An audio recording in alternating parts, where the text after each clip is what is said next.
Without a doubt, I would think, you know, that's why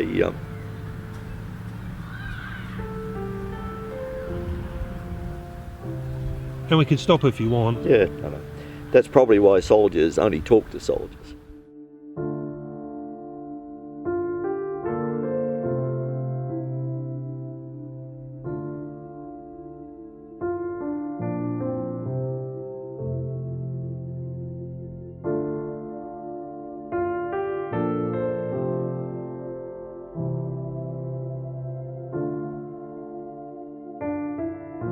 Were you always interested in the military, or it's something that came to you?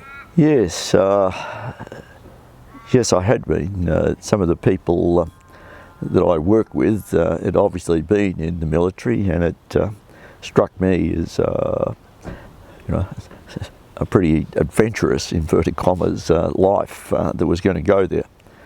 And also, I suppose the thing that attracted me is that, you know, everybody dressed the same, you got the same pay. There was, and you were sort of judged on your merits, so that seemed a pretty good thing. I was 17 and a half when I joined, and that was primarily, I think, with the assistance of Legacy. Having my father being an ex-serviceman, I came under Legacy, or as a Legacy ward, and children, or young people, were looked after by a legatee. In later life, of course, I joined Legacy and still a legatee looking after young kids from today. But he assisted, I think, getting me in the military, because normally the enlistment age then was 18 years of age, 17 and a half, and there we go. Once I'd finished the core training, of course, I went straight to Canungra, where the 3rd Battalion were doing its pre-operational training before they went to Malaya. So I think I was the youngest soldier in the battalion that just had my 19th birthday, and here I was off to Malaya for 2 years.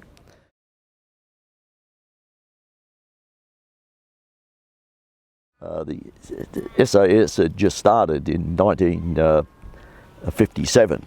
In July they formed the SAS company. Now I said to my company commander I'd like to apply for SAS, and he said, "Fraser, what have you got to offer SAS?" And I said, "Well, you know, I'm keen," and all that sort of stuff. He said, "Fraser, you're about to go to Malaya for 2 years. If you get that behind you, you'll be far more valuable to SAS than going as a pretty naive soldier now."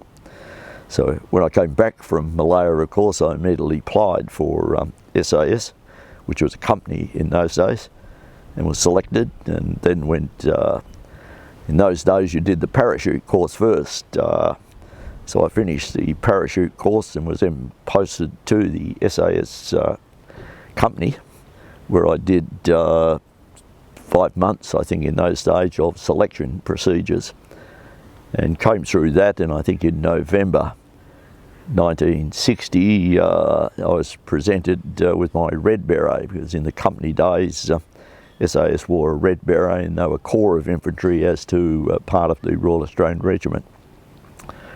From there, of course, the training was really designed on adventure training or leadership training, which you give your eye teeth for in civilian street, of rock climbing and bloody diving and parachuting. And as a young, I think I was probably 23 at that stage, and jumping out of my skin.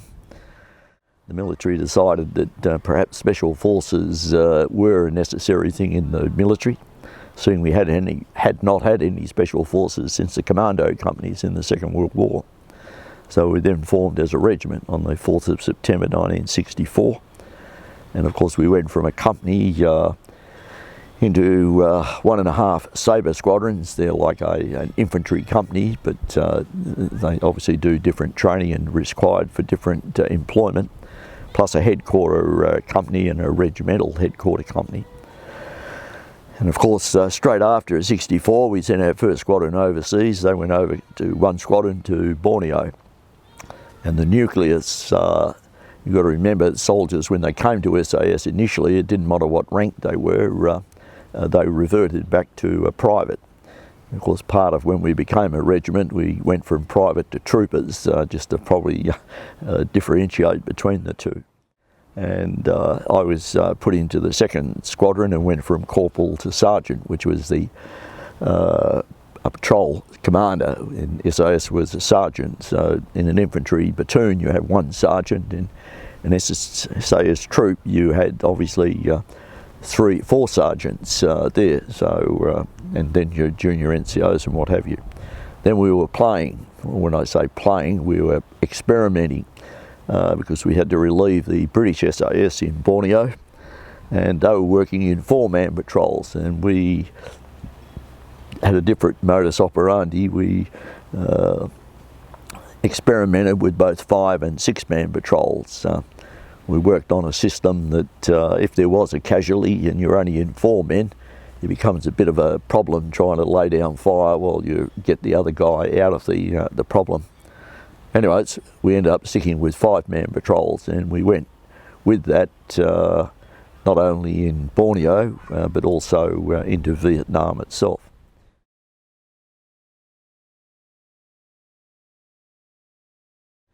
In the case of SAS, which we're talking about 1966, I think my squadron went to Borneo, and whilst we're there in 1966, of course, number 3 Squadron was being raised out of the nucleus of 1 Squadron, and new soldiers had come into the regiment to build it up to strength, were posted to Vietnam. So at this stage we had 2 operational squadrons, one in Borneo and one in Vietnam.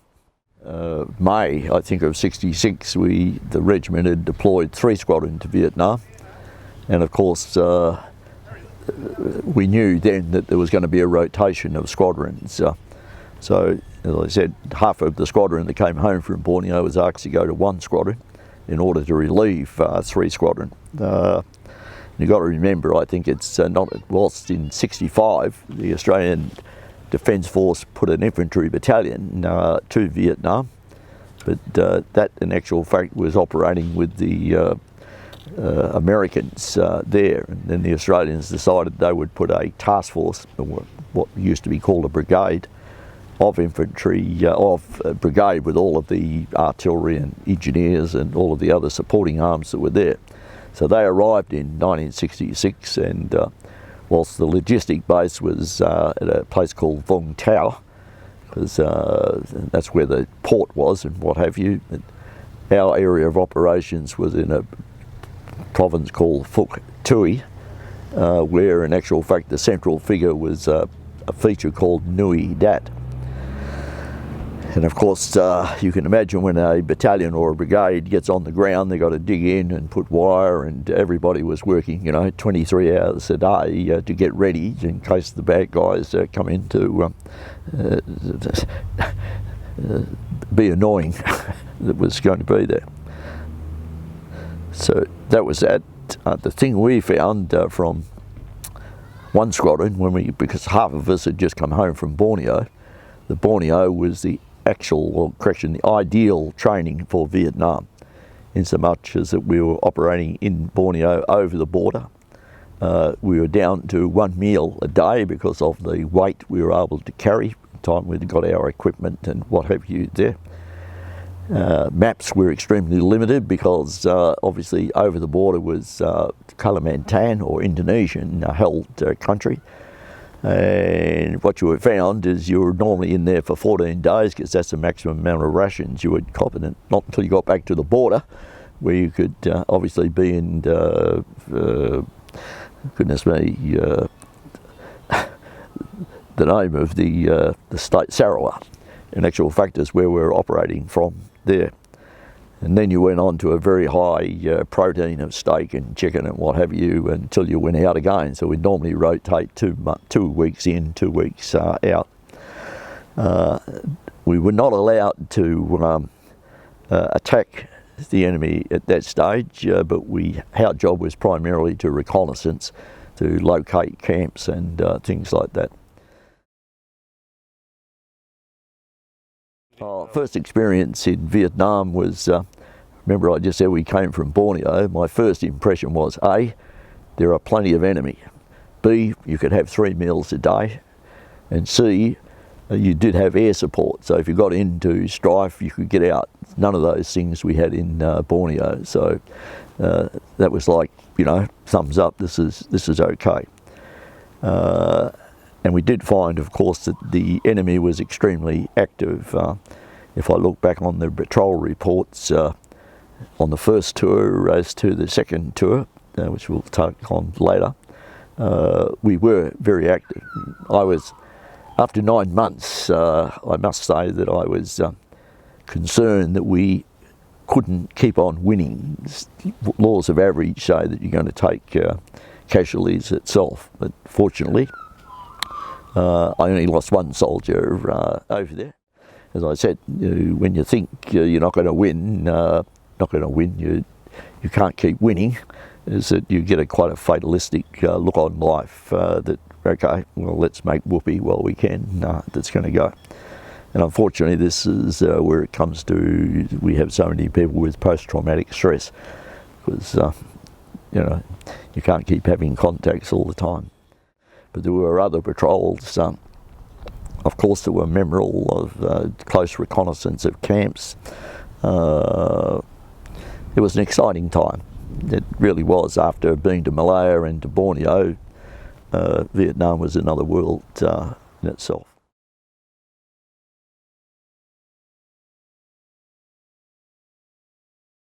First tour, well, both tours, I think, of Vietnam were predominantly helicopter insertions, the UE, both the B and went up to the H model.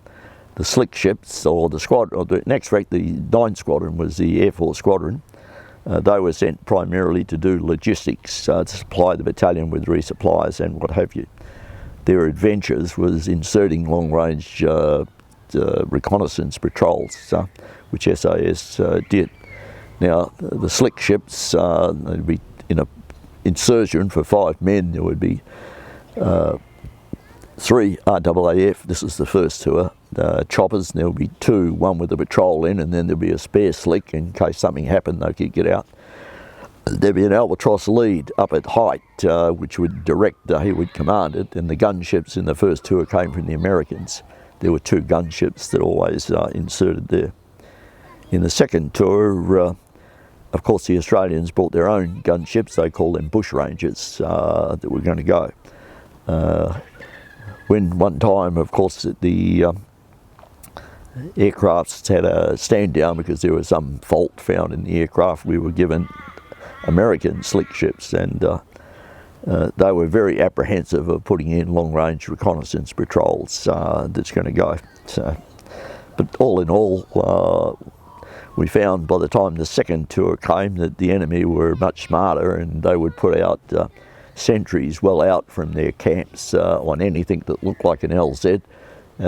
So we had to look at alternate methods of insertion. Obviously some of them were on foot by APCs, and also by gunboats that the Americans used. We did look at parachuting, but we forgot that. Really wasn't the terrain for parachuting. One of the patrols I was given was to, we wanted to insert a patrol by the, I think it's the Song Rai River, because we thought in actual fact the enemy were coming in off the coast and going into the Longhai Mountains. So we wanted to put a patrol down there, so we decided we'd do it by assault craft. And so my task was to go down to one of the Arvin forts, which were on this river, and do a few days what we call small craft handling training. Well, remember, there's no non-TAC area in Vietnam, so on the assault craft, this was a Mark I, which in actual fact has got a splashboard across the front of it, and it's a squarish sort of boat as to the Mark III, where we've got a pointed bow. Anyway, so I'd put a M60 machine gun with a sandbagged and tripod on it, but I had to get rid of the splashboards, so I had the elevation for the gun. That was no problem. We were practicing showing ourselves there, because obviously, you know, there would be spies and things like that in the Aussie, so they would get used to us being there. And my squadron commander got on the radio and said, "Laurie, I'm sending down some ABC guys that want to take some photographs." After thanking him for that, they came down and they were getting a story, and they wanted to go out in the boat, and the guy with the camera wanted to know if he could go up on the forward part of the boat. Well, I said, yes, just be careful, you know, because obviously balance or what's it was there. We had a 40 horsepower on the assault craft, of course, and we were out there, and all of a sudden there was a pause in the motor, and the IA for that was to increase the throttle to make sure the bow came out of the water. In this case, of course, the bow went, because no splashboard, went under the water, and so got to about a third of the way down the craft underwater, and I said inflate life jackets. And of course 2 of the life jackets exploded, and the cameraman was sort of yelling out mid-camera. I said, I'm not worried about your camera, because all of a sudden the blade capsized over the business. So there's a machine gun and buddy tripod, a radio. Anyway, it's out. And that night we were supposed to insert the patrol. So we end up getting back in with the boat and what have you, and I got on the radio and said, you know, it's the old thing of Apollo 13, Houston, we have a problem. Anyway, so they sent me down another motor and another machine gun and what have you, and that night we inserted the patrol. Or story there, of course, as we went down, because they were going down by the patrol, we were going down by armoured personnel carriers. We were going to pick them up and take them down to their infill point. We heard all these APCs rattling around, but they couldn't get through because of the swamps. So I'd said to the patrol commander, look, if all this goes KY, we'll go back to the Arvin port and I'll take you in from there. So I said, okay, we'll go to plan B. And the patrol went back, of course, and we put them in and we inserted them, and that was it. When I got back to squadron headquarters the next day, the squadron commander said, what the hell is this plan B? I said, well, no plan B, it was just this.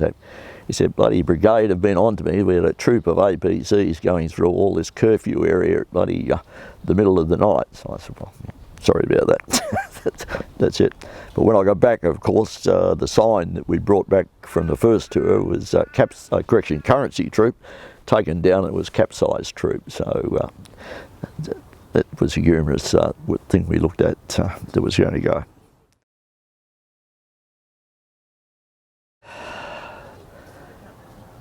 Probably the most, well, there are 2 incidents, I think, that would, and 2 different tours. In the first tour, we were asked to do a background story. Of course, SAS, remember I was saying before, would be doing operations on one side of the Phuc Tuy province, while the battalions would be over there. So the intelligence we're giving them, obviously maybe a month or so out of the business, so whilst we'd say there'd be occupied camps and what have you. The only way the bad guys could really survive, remember they have no air support or anything like that, was to continue to move so they wouldn't be there. So of course they would do operations over that, and of course there'd be nobody in the camp, so, you know, so the squadron commander got pretty peeved with this. So he said, Fraser, I want you to go and find an occupied camp so that the battalion can obviously attack it that was going to go. So anyways, we went in, and it wasn't hard in the long highs to find occupied camps that was going to go. My task then was do a close reconnaissance of the camp. Close reconnaissance obviously means you've got to probe the camp to look at its perimeter and find out obviously what the extent is. And you know, we'd go within maybe you know, 30 metres, you could hear people talking and what have you, and then you'd go out and you'd probe in again so you can get the perimeter itself. That was quite, what was I say? I won't say entertaining, it was quite, I won't say terrifying either, but it was very demanding, okay, that was going to go. And the worst part of it was, of course, after we'd done the reconnaissance, we moved out. I got onto the radio to say, you know, we'd located the camp and what have you, and I was asked how many SAS would attack it, and you know, it's not really our job, that's not what we're trained for. I said, well, you know, you would need at least 2 troops to do that. The other one was, I think, in the the second tour, and this again comes back to your training and things like that, in Malaya, we were very conscious when we were chasing communist terrorists that anything that found like creeks that were unmarked could possibly be where they would hide, because obviously they needed water and they normally had to get their food. They get monkeys and bloody dry them and sort of stuff like that. Anyways, we got off. I'd done a reconnaissance, air reconnaissance, what have you. I'd done the map reconnaissance and air photos. And all of that to go in. The chopper landed us in the patrol, got out, and we hadn't gone 200 metres on a bearing, which I'd set, when we crossed over an unmarked creek. And the back of my hair sort of stood up on me. I thought, shit, you know, because you remember back to Malaya, I did then. And we hadn't gone another 500 metres, then all hell broke loose with bloody fire and what have you, and that's where the other got shrapnel. And of course, one of the things with, after you've been inserted, the helicopters would move out of the area, but they'd hold around for 20 minutes just to make sure that, you know, you were okay. So it was right on the 20 minutes, so we're having this firefight that was going on, and I was on the IRC-10 radio trying to contact the helicopters to come back. And we got them just on the end of the, and they happened to be two American bloody gunships at this stage. Anyways, they came back in the nick of time and strafed the area, and then we moved back to the infill LZ we've got, and the patrol was getting in, and I was obviously the last guy to get in, and the chopper was jumping around, and I thought, what the hell's going on here? Because it was the B type, so you could only, you know, pretty limited business going to go. And what had happened, apparently the gun on that side had stopped firing with a jam, and they were trying to get the other gun around, and I was trying to get into the bloody helicopter. And then I found I'd lost my or I dropped my IRC-10, which is the radio, and I said to the pilots, we're taking off, we're going to go back. And he said, you had some necessary words to tell me there's no bloody way in the world we were going to go back, and they put artillery or something like that. But that was a memorable moment as well.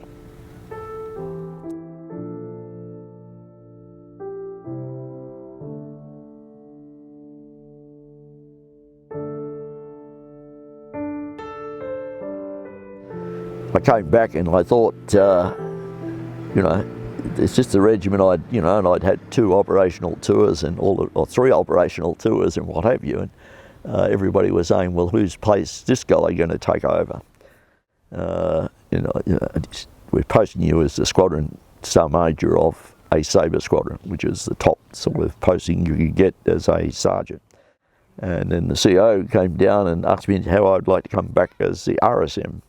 And I said, come on, you know, this is you know, the icing on the cake.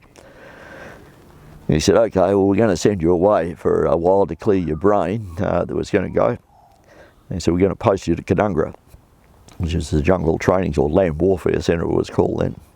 So of course I got there, and after 2 months nothing had happened, and well, the fortunate part that was there was I found the senior instructor on Battle Ridge, which looked after all the courses, was happened to be my platoon commander when I was in Malaya, for God's sake.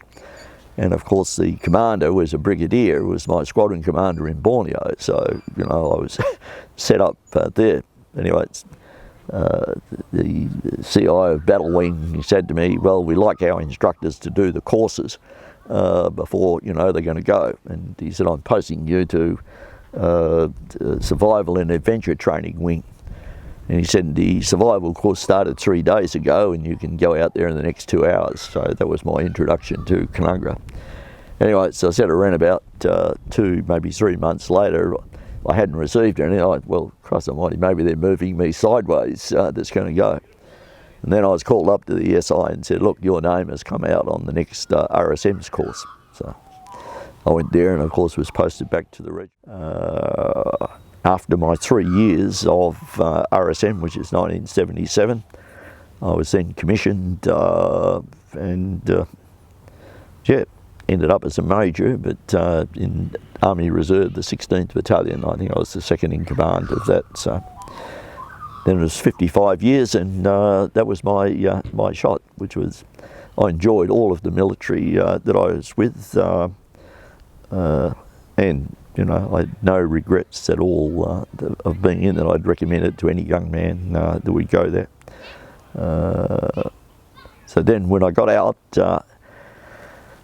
I ended up, well, I was offered a job at in the Crown Law Department, looking after the Chief Judge of the Family Court, who happened to be an ex-reserve group captain. So then, anyway,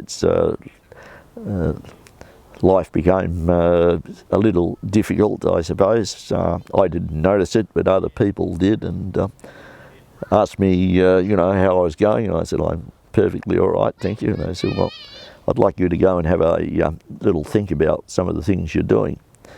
Anyway, so I went to see a doctor, and he said, Fraser, the hardest thing I'm going to have to do will convince you that you have got post-traumatic stress.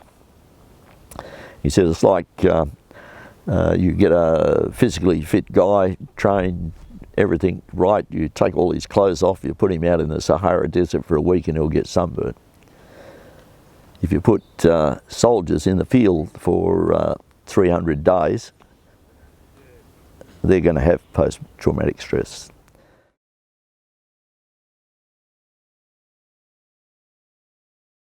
To like seek support or to get help or... Well, yeah, I hear what you're saying, and you know, up until more recent times, the modus operandi of the Army or the services is close ranks, soldier on, you know, don't bog down with that.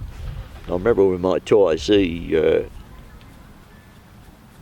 came to me after Vietnam, and he was in you know, psychologically, I think, a problem. And, you know, I said to him, look, get on with your life, you know, let's not bog down with this shit that's going to go on. And I realised later, when I hit the wall, that wasn't...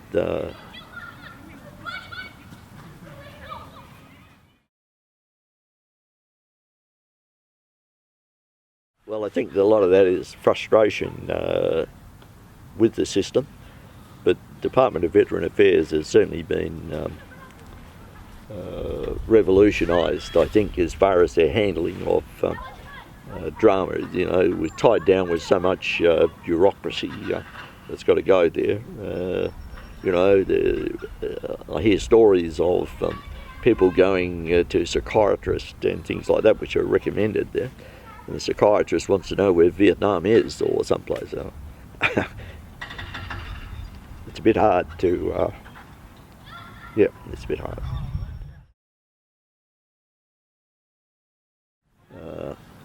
Doesn't know you or can't associate your service with that, he probably won't take much notice. But what we do find, of course, is with each theatre of war, there are people that get into like SAS have their own, what do we call them, advocates and what have you, and they understand, you know, what the problems are.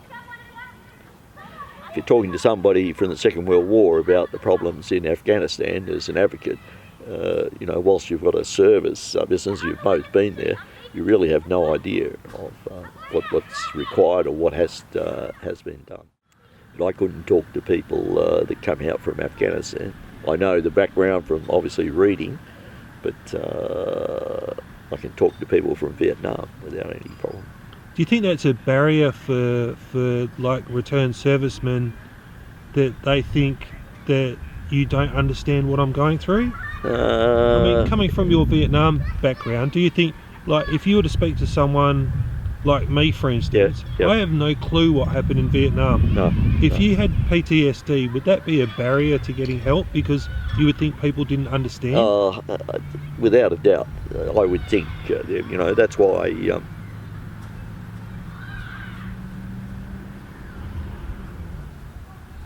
and we can stop if you want. Yeah, no. That's probably why soldiers only talk to soldiers. But that's why, as I say, soldiers are now there as advocates so they can understand.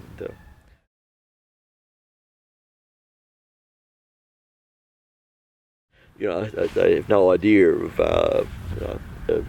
what people have done or what's involved. You know, they're too involved in their game of golf, or you know, maybe the kettle hasn't boiled properly. Not being personal, but I'll just get you to wipe a tear away. Okay, all right. It's obviously it's the sun. Because otherwise we're not going to stop what's happening. Yeah. Because whatever we've got at the moment clearly isn't working. Well, I think it's starting to work. In so much as I said, the Department of Veterans Affairs is far more streamlined and conscious of delays and things like that that are causing the frustration of people to commit suicide. And I think we, you know, so in Vietnam, of course, you know, if you have a look at it, was in everybody's bloody lounge room, you know, what was going on.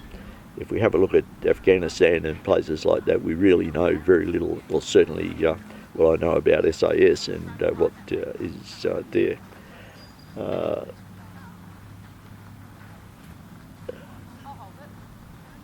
I don't know. I really don't know. I think possibly today there is more sort of knowledge of the numbers of people that are going, and I think professional people, I think can probably overcome that problem, in so much as that when you get people that are, you know, we used to call them shrinks, who psychs the psych, you know, that's going to go there and have no idea, but because there's probably I don't know, talking around in circles. I really don't know the answer, Chris.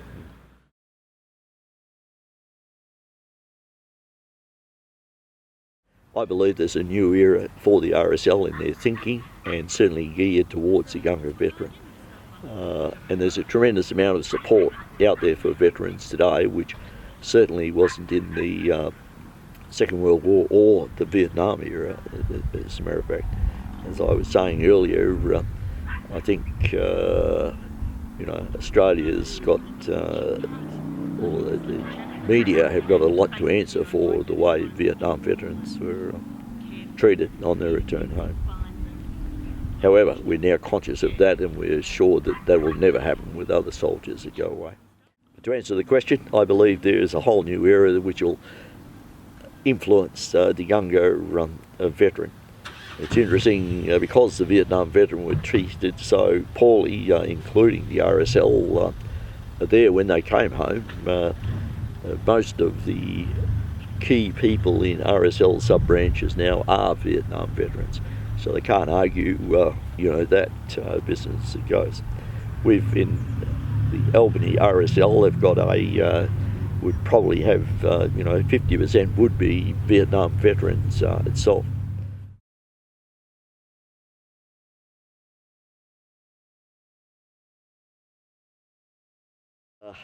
Right, well, there'd be several things, I think. One is that the camaraderie that you get. The other thing is that whatever sort of corps you go into, the training you get is second to none. Matter of fact, civilians grab people with technical support and what have you, because, you know, they know they're reliable. And it's a great life. It's a healthy life. You're well looked after. There's plenty of sport when you're not on operations, and it's a good life. Really, it is. And I just hope they don't have to go to war. That's all. However, that's what they train for. So that's it.